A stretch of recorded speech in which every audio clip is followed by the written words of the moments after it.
Aloha family, Spencer-Mack here, and I'm stoked today. You know why? Because it's basically my birthday. Pretty much. Today is the 11th anniversary of the day that I moved to Hawaii. There are only 3 dates that I remember in my life. My birthday, the day I started training Kung Fu, and the day I moved to Hawaii. And I want to take this opportunity of reflection and self-reflection to share how?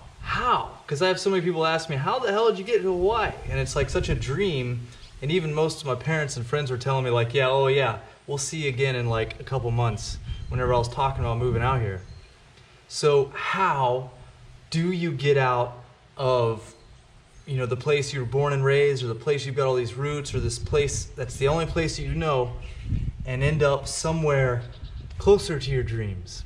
I'm going to do my best to reflect on my own experience and share what I think are the primary exercises, practices that will help to enable you to find yourself in a more enjoyable environment. Now, I've basically broken these down to 4 things. 1 is cultivating friendships. It was ultimately the connection of a good friend that was coming out here that enabled me to get out here in the first place. I'll go into all these in depth. 2, you got to be willing to take a risk, a leap of faith, the drive and desire to do something different. 3, the cultivation of prayer, of intention, of understanding the law of attraction, the influence that your thoughts and your attention have over your reality. And 4 is the grace of God, because ultimately you just have to allow it. It has to unfold, and it's nothing you can force. You can prepare yourself by having all the resources, have the right energy, have the right connections, but then you still have to wait for all those things to come into line, for that divine alignment. So really the way I watched it unfold for me, when I look back on it, I see a period of my young self waking up, coming to the realization that the environment that I'm in is ill. I don't like it. The future that is planned out for me of this school, work, retirement, death is depressing. The way that society's set up and the values of what everybody's craving after don't connect with me at all. So really there's a big period of me being lost. And I'm very grateful for certain plants. First it was ganja, then it was psilocybin mushrooms that helps me enter a state of awareness to witness myself from the outside, to get a deeper perspective of who I am and the game and the story that I'm in. And that started to kind of like pull the screws out of this machine that I was in, and showed me that I actually have much more of an influence over this seemingly solid reality than I believed. Through experience, I learned the reality of thoughts become things, the idea of law of attraction, or mind into matter. I got to experience those things primarily originally on psychedelics, and just had this really deep, profoundly undeniable experience of witnessing how my mind alters my environment, how my focus changes not only the way I perceive things, but the things that I perceive. And after learning that, shortly after, the book The Secret came out. And then that led me to all these other books like Think and Grow Rich and The Kabbalion. And then I was just reading, digesting all of this information about how to cultivate more awareness of self and more empowerment of self through self-control. This eventually led to me finding my Kung Fu teacher, which was like life-changing and giving me direction and cultivating more self-control for me. And, I knew I was in a position where I needed money. because I did have some change saved up before I moved out here, which I do recommend. It's valuable. And before I had a job, there was a period of about 2 weeks where every morning and every night I was writing, because I was selling weed at the time, and I'd been doing that for years, and it was making me really paranoid. I was super uncomfortable. I was tired of always having just enough money and always having that level of paranoia. And so I wanted to attract a job that was more in line with my values, that I actually enjoyed, that was actually going to be doing something beneficial for the world. And I ended up calling in this crazy computer programming job, which was nuts. So it's a whole video in itself. And that serendipitously happened after about 2 weeks of every morning, every night, I would write down my ideal reality. If I had a job that I just loved, it just suits me and my character, I'm contributing to the world, I'm generating more than enough money that I can travel and get all of the necessary things that I need, all the things that I desire. And you write and write until you get yourself into that feeling, and doing that morning and night. And then after about 2 weeks, I had this serendipitous experience where my friend offered me a job, ended up being very lucrative. However, I fell out of my practice because I got so wrapped up in the job, so wrapped up in the programming. I did save some cash, but I lost sight of the whole complete picture. It's important to maintain that practice through your life. Don't just stop it when you get something, because that thing you got can start to change to your old patterns if you don't keep a watch on your thoughts. So ultimately, I saved up some coin, but I ended up in a really stressed out position where I'm just working too much. I'm not even training Kung Fu that much anymore. I'm depressed. I'm thinking of quitting. And then my friend, who I've known since 2nd grade, comes up to me and he's like, "Hey, I'm gonna go visit my godfather in Hawaii, on Kauai." I'd never even heard of Kauai. And I was like, "I'll see you there, dude." I just knew it. I'm going. No hesitation. And, ended up getting into kind of a falling out with my boss. So I just had to leave my work and ended up just selling things, as if I knew I was gonna move there. I totally needed a change. And took my first trip there. Stayed there for 3 months, went back just to sell things, and then came back, and I've lived here ever since.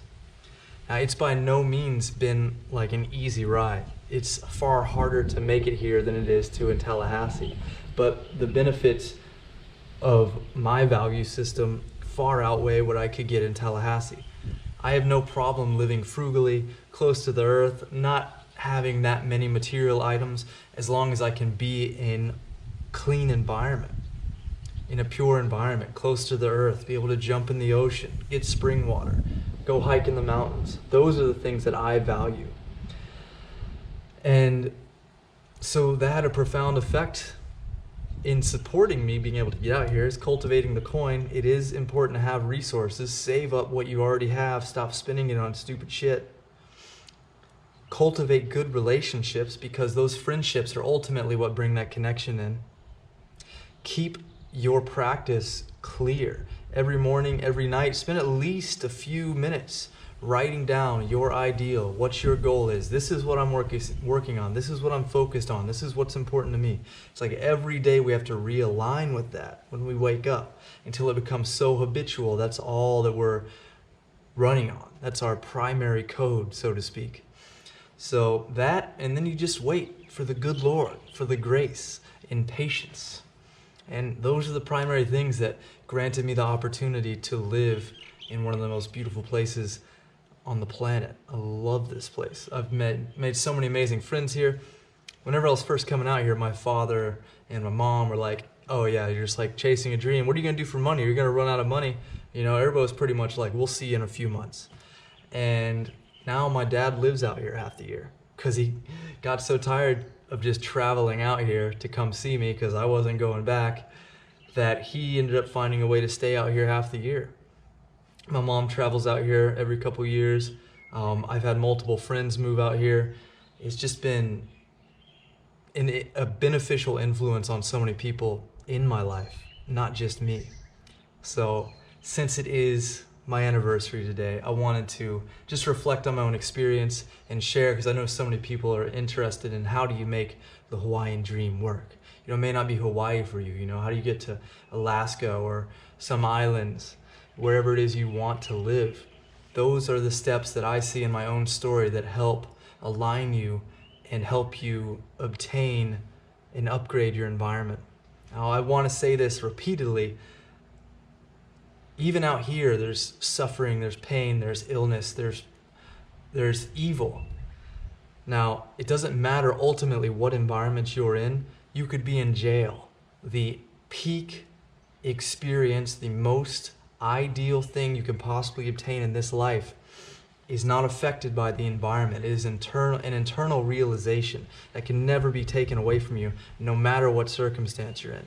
That is the primary thing to understand, that no matter where you are, you still have the potential to cultivate your realization wherever you are. Maybe this environment makes it easier, maybe it makes it harder, as it's adversity that really stimulates that presence. Is there less adversity when you're living in a tropical world? Sometimes, probably not. So understand that you don't have to get to an environment in order to reach and to find your happiness or your liberation. It's very important to understand that. And you can get here and still create your own hell. So whatever problems you're creating on the mainland, you would still create when you came out here. It's an internal reflection of your own experience, of your own expression.